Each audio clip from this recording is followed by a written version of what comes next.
Voilà pour l'essentiel des titres de l'actualité ce matin. Tout de suite, un point sur l'actualité économique avec Claire Bonichon. Bonjour Claire. Bonjour Mélissa. En France, fin octobre, donc une hausse du chômage, peut-être pas étonnante en elle-même, mais étonnante par son ampleur. Oui, c'est une vraie douche froide. Au mois d'octobre, le nombre de demandeurs d'emploi sans aucune activité a bondi d'1,2%.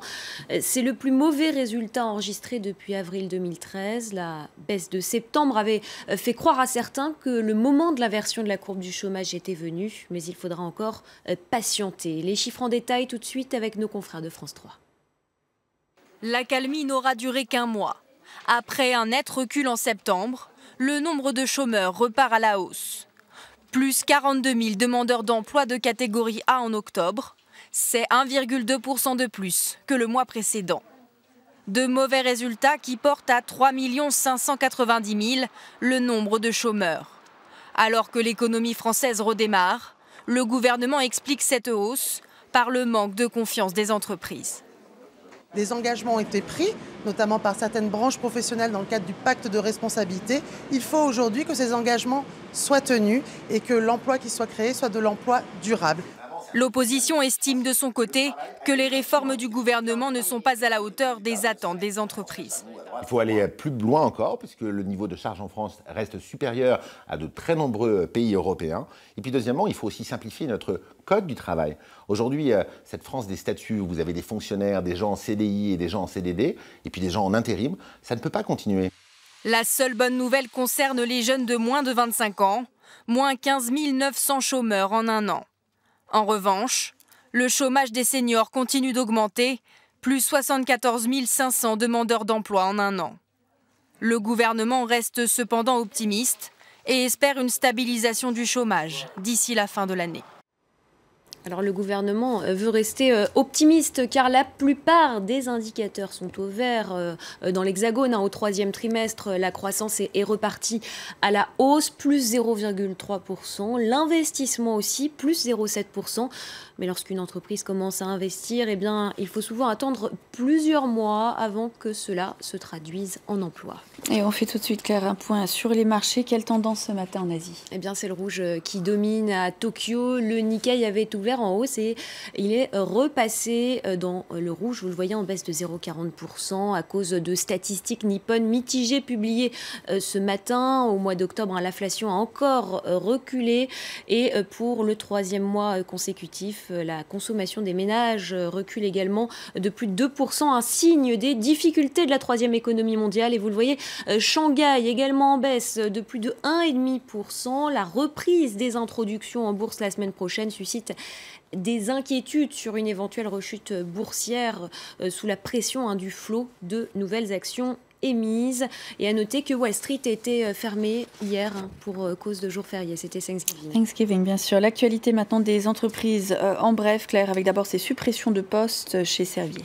Oui, le groupe pharmaceutique veut supprimer 610 emplois commerciaux dans l'Hexagone. Il se dit pénalisé par des pertes de brevets ou encore la progression rapide des médicaments génériques. Je rappelle que Servier a vu sa réputation sérieusement écornée par le scandale du Mediator à l'origine de graves lésions des valves cardiaques.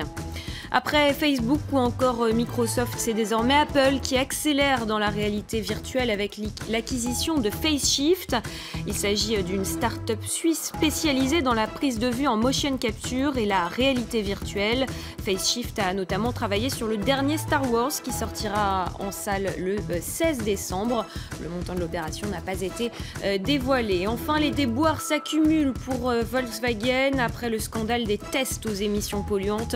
C'est un logiciel de gestion de la récupération d'énergie cinétique dans la batterie qui serait défectueux. Selon la presse allemande, ce défaut aurait une influence directe sur la consommation des véhicules et donc sur la pollution de ces véhicules. Et on termine, Claire, ce journal avec cette journée de promotion monstre après Thanksgiving, bien sûr, Black Friday, une institution aux États-Unis. Oui, les magasins et les sites internet outre-Atlantique vont casser leur prix jusqu'à moins 90%. L'année dernière, près de 50 milliards d'euros ont été dépensés au cours de cette journée, rien qu'aux États-Unis. Là-bas, c'est une vraie institution depuis les années 70 et cette année encore, des milliers d'Américains se sont rués à l'ouverture des magasins. Écoutez ces quelques réactions. Je cours partout pour trouver tous les cadeaux qu'il y a sur la liste avant qu'il n'y en ait plus. J'ai mon Spider-Man. Maintenant, je vais chercher un casque Tortue Ninja. C'est mieux de sortir pour acheter au lieu de faire ça devant son ordinateur. Vous ne pouvez pas trouver tout ça sur Internet. Il faut vraiment venir en magasin pour l'avoir. Mais je suis contente de l'avoir fait. Tout cet argent économisé, ça vaut le coup.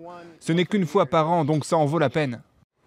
Alors en France, cette journée peine encore à s'imposer. 15% des Français ne savent pas encore de quoi il s'agit.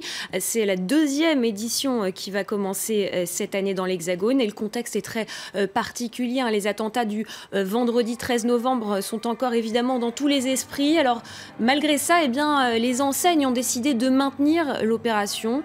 Mais tous ont décidé de rebaptiser ce vendredi noir, désormais ainsi connoté. Auchan, par exemple, parle de Crazy Weekend, La Redoute de Grand Weekend ou Conforama encore de son Happy Weekend. Oui, c'est en rebaptisant, voir si ça peut plaire aux Français. Merci beaucoup Claire Bonichon pour ce journal de l'économie. Tout de suite, on vous